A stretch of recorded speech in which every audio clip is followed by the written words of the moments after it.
Sini aja. Bismillahirrahmanirrahim. Assalamualaikum warahmatullahi wabarakatuh. Alhamdulillahirabbil alamin wassalatu wassalamu ala asyrafil khalqi ajma'in sayyidina wa maulana Muhammadin wa ala alihi wa sahbihi wa man da'a bi da'watihi wastanna bi sunnatihi ila yaumi liqa'i rabbih. Rabbi shrah li sadri wa yassir li amri wa hlul 'uqdatam min lisani yafqahu qawli. Para ustaz-ustaz, guru-guru kita, alim ulama, cerdik pandai, tokoh masyarakat, jamaah fardu subuh, insyaallah semuanya dimuliakan Allah Subhanahu wa taala. Selama kajian i'tikaf subuh kita, subuh inilah yang agak sunyi sedikit. Ternyata salah satu sebabnya karena masjid ini di komplek kejaksaan, jadi banyak jamaah itu takut datang. Jadi yang hadir ini yang tak ada salah semuanya, bersih-bersih semua. Kita lanjutkan hadis ke-84. Wa anhu radhiyallahu anhu, dari Abu Hurairah radhiyallahu anhu.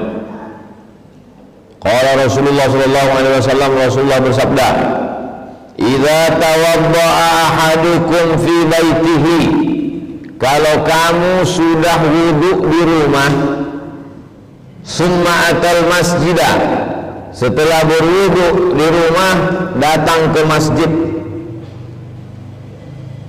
kana fi salatin hatta yarji'a, maka dia selama dalam perjalanan itu sampai di masjid, sampai pulang, terhitung dapat pahala sholat sampai pulang ke rumah. Apa pelajaran dari hadis ini? Dianjurkan berwudu di rumah.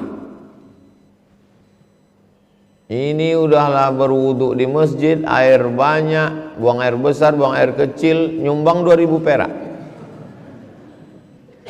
Kalau wudu di rumah, dari rumah ke masjid dia dalam wudu, malaikat mendoakan dia, Allahumma firlahu, Allahumma arham. Kita dianjurkan supaya wudu tidak batal, senantiasa selalu dalam wudu. Bapak enggak wudu, nanti aja di masjid. Baguslah wudu di rumah, hemat air. Wudu di rumah. Selama di jalan, kalau batal di jalan Pak Ustadz, di masjid wudu. Alah Ustadz itu ceramah aja wudu di rumah. Tadi jumpaku dia di toilet wudu di sini. Saya tadi habis kajian i'tikaf. Kajian i'tikaf dengan Ustadz Ahmad Mukhlisin, dengan Ustadz Al-Nob Dinar, dengan Ustadz Roni, dengan Ustadz Hanafi. Habis itu kami sholat tahajud, sholat witir, zikir, membaca ratib al-haddad, baru kemari. Ini mesti saya jelaskan supaya jangan sampai nanti Ustadz tuh lain di mulut, lain ceramah, lain perbuatan dia. Selama dia sudah berwudu di jalan sampai ke masjid, dari masjid pulang ke rumah, dijaganya wudunya, maka dia dapat pahala seperti dalam sholat. Jadi sholatnya itu memang dari takbiratul ihram sampai salam, tapi pahala sholatnya berterusan. Sholat artinya doa. Dalam sholat kita berdoa, dalam sholat kita didoakan.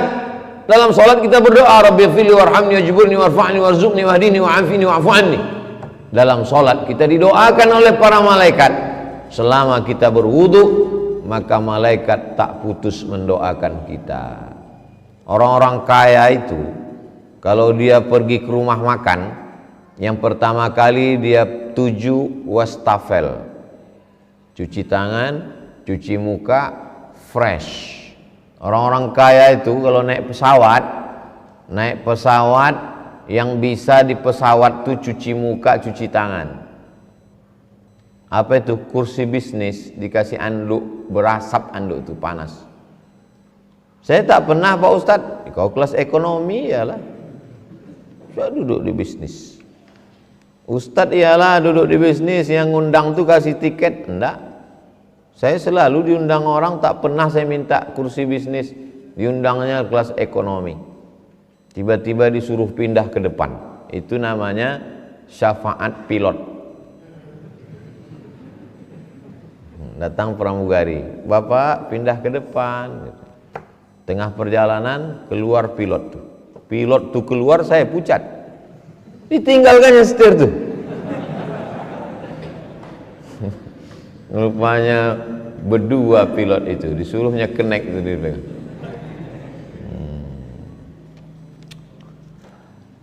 Hadis ini ada dalam kitab Sahih Ibnu Khuzaimah dan ada dalam kitab Mustadrak Al-Hakim. Kalau kita mendengar hadis, kita mesti sebutkan siapa sahabat Nabi yang meriwayatkannya, setelah itu matannya, setelah itu dalam kitab apa. Apa hadis yang disampaikan Ustaz Abdul Somad tadi? Berwudu di rumah, dari rumah ke masjid, dari masjid pulang dapat pahala sholat. Siapa periwayatnya? Sahabat Nabi. Siapa namanya? Abu Hurairah. Dalam kitab apa? Kitab Sahih Ibnu Khuzaimah. Kitab apa lagi? Dalam kitab Mustadrak Al-Hakim. Nah, begitu. Kalau ingat, kalau tak ingat, tonton YouTube. Hadis 85. Sampai nomor berapa nih Pak Ustadz? Sampai terbit matahari. Kita biasakan kita di masjid sampai terbit matahari, habis itu sholat sunat isyraq 2 rakaat, habis itu cabut keluar. Begitu nanti selama Ramadan, sholat subuh, habis sholat subuh jangan pulang, tunggu terbit matahari. Kok kenapa pulang? Mau sarapan. Ini bukan puasa. Habis ini. Dan khusus kajian ini, habis ini akan ada sarapan bersama di rumah masing-masing. Saya udah disediakan pengurus, maka saya tenang. Hadis 85 dari Abdullah bin Abbas, sepupu Nabi, ayah Nabi sama ayah dia adik beradik. Makam dia di Taif, 100 km dari kota Makkah. Kalau kebetulan nanti Bapak Ibu habis Covid ini rezeki pergi umrah, ziarah ke makam Abdullah bin Abbas di Masjid Abdullah bin Abbas, di samping pintu gerbang Abdullah bin Abbas, sahabat Nabi. Apa kata Nabi sallallahu alaihi wasallam? Wa kullu khutwatin yakhtuha ila shalah salatun. Setiap langkah kaki dia menuju masjid, kaki kanan, kaki kiri, kaki kanan, kaki kiri, kaki kanan, kaki kiri sampai ke masjid, maka dihitung sebagai pahala sholat. Ada namanya sholat, ada seperti sholat. Ada namanya haji dan umrah, ada seperti haji dan umrah. Ada namanya ibadah, ada seperti ibadah. Tadi kita sholat, tapi ada amal kita seperti sholat. Apa itu? Orang yang berwudu, langkah kaki ke masjid, pulang ke masjid, seperti sholat. Ada haji umrah.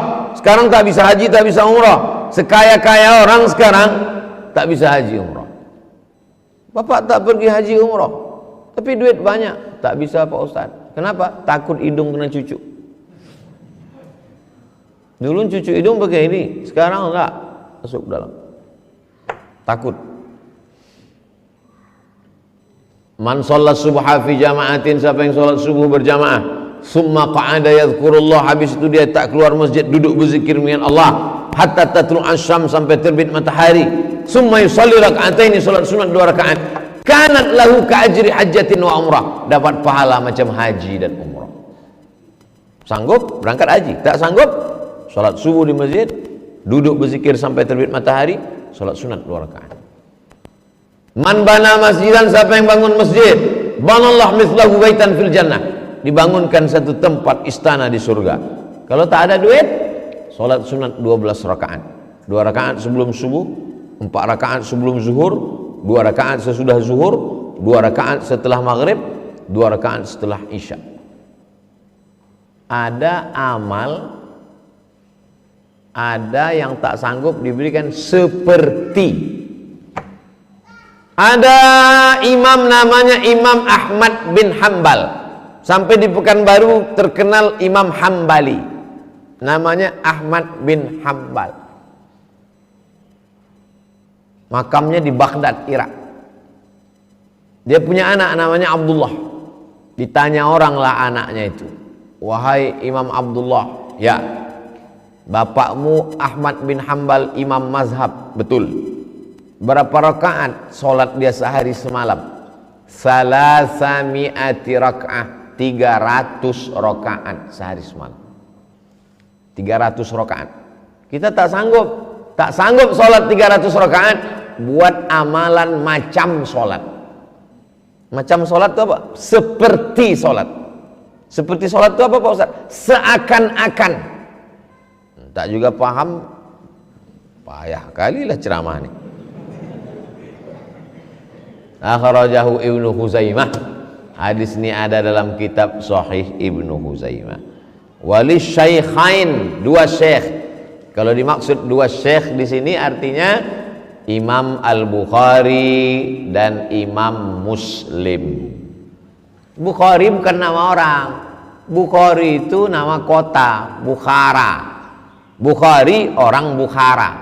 Bukhara itu di Uzbekistan. Nama dia Muhammad bin Ismail bin Ibrahim bin Al-Mughirah bin Bardizbah. Muhammad bin Ismail bin Ibrahim bin Al-Mughirah bin Bardizbah. Bardizbah ini atuk dia yang kelima masuk Islam, mu'allab, orang Persia. Bukhari bukan orang Arab. Jadi kalau ada orang mengatakan, kenapa kau tak hafal hadis? Aku bukan orang Arab. Senyum Imam Bukhari, aku pun tak Arab, gitu dia. Hebatnya Islam ini, asal kau cerdas, menulis kitab, hafal hadis, hafal Quran, walaupun kau bukan Arab, namamu akan dikenang sampai hari kiamat. Tafsir paling tua, tafsir At-Tabari. Dari mana? Tabrustan. Tan yang di ujung itu artinya tanah. Orang Kurdi punya tanah, Kurdistan. Kurdistan, Afghanistan, Tajikistan, Kirgistan, Afghanistan, Uzbekistan. Tan itu tanah. Tanah. Sampai ke Pekanbaru ditambah tanah.